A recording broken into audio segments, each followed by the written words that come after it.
Today we're going to tear down the Flagtronics FT200. So the Flagtronics FT200 is a little transceiver that's used to convey race status information to race cars in amateur series like SCCA and Champ Car, that sort of thing. And I got this one used. I think it's a slightly older unit. The FCC ID, as we'll see, is not actually of this unit itself. It should say contains FCC ID 2AS5Y62T. That's actually for the LoRa module that we'll take a look at in a bit. That's inside it. So the unit itself, pretty well built.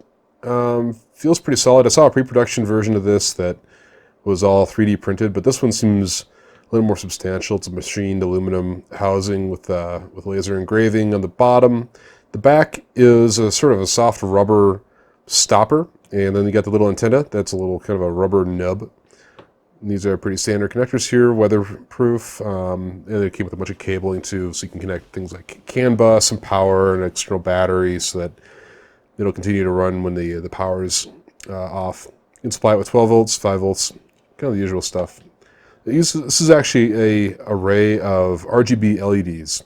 All right, so to open her up, the key is you just get your spudger out.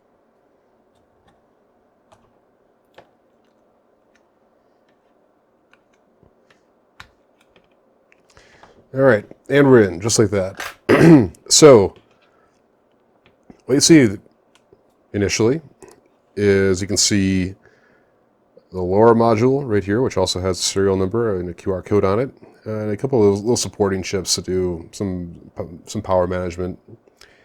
And the whole circuit board is held in with 4 nuts that actually, they seem like they go on studs, but what they actually do is they go onto screws, where the head of each of the screws is covered by this front sticker. So it is actually possible to take those nuts off without pulling the sticker off, which is good because you'll never get it to stick right again if you do that. So all you need for that is a 5mm driver.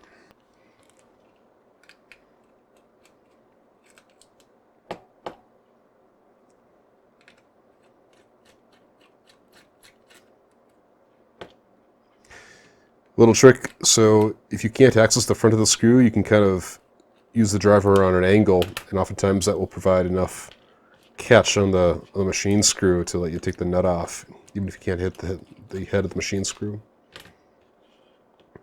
Alright, so then the trick with this is you got to pull out, there's a little connector on the back side of this board, and also you want to pull it out with the antenna.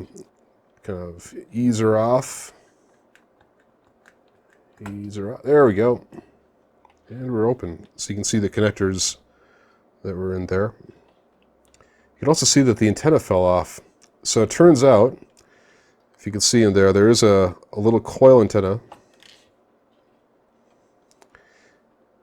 And although I didn't know when I bought this, this is actually broken. The coil antenna snapped right here, and it was like that before I opened it up. I think the problem is that, especially on Formula cars, there's a tremendous amount of vibration, and what happens is the little coil antenna will keep vibrating back and forth, and over time it will just fatigue and snap off. So before I put this on my car, I'm probably going to replace this antenna because it can't be good for reception quality. So this little LoRa module is based on, it's actually a sub 1 gigahertz radio transceiver. It's based around a Semtech 1262 chip, very common. On the back side, you can see a little STM32. It's the, in particular, it's the STM32F446, which is a little 180 megahertz Cortex M4 microcontroller. You have up here a little NOR flash.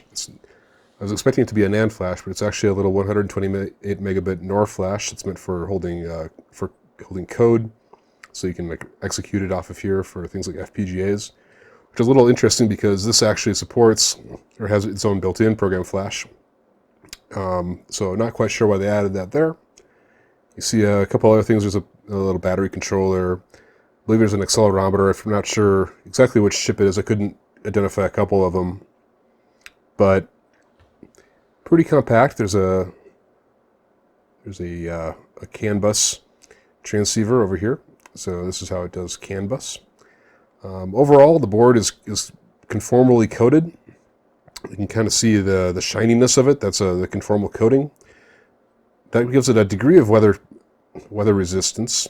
Probably for the best, because the weather sealing around the edge of the case, not great, especially around the antenna. So if you have this in a production car in an enclosed cockpit, probably doesn't matter too much. But if you have it in a formula car, that's going to be a concern. Like, it might almost be better off just opening it up and squirting some electronics grade silicone, not normal RTV. That's corrosive. Don't do that. But some electronics grade silicone to give it a little more resistance to the weather. Unfortunately, you're still going to have this problem with these connectors, these little micro match connectors, because they're not weatherproof. So you can conformally coat all you want, but if your connectors aren't weatherproof, that could be a area of potential future corrosion. Still has its protective film. Taking that off now. Yeah, love that. All right, much shinier now. I kind of suspect that they haven't actually made any money on these yet. I suspect they've sold somewhere in the order of a couple thousand of them for the Champ Car entrance and the SCCA, especially since the SCCA is requiring those in the Super Tour starting this year. But I kind of suspect that even though they're charging $300 for these now, and $600 for the remote-mounted versions, I suspect that it just hasn't quite broken even yet, because there's a lot of engineering that goes into this. The cost of the parts is one thing, the cost of the assembly, but there's a lot of engineering to make this stuff work right and work reliably. Yeah, you can hack it together in a weekend, but it won't work reliably unless you put a lot of engineering time into it.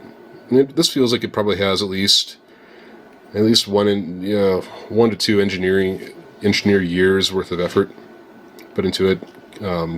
Considering that it's not just this component, it's also the software for the track management. So there you have it. Real quick teardown of the Flagtronics FT200.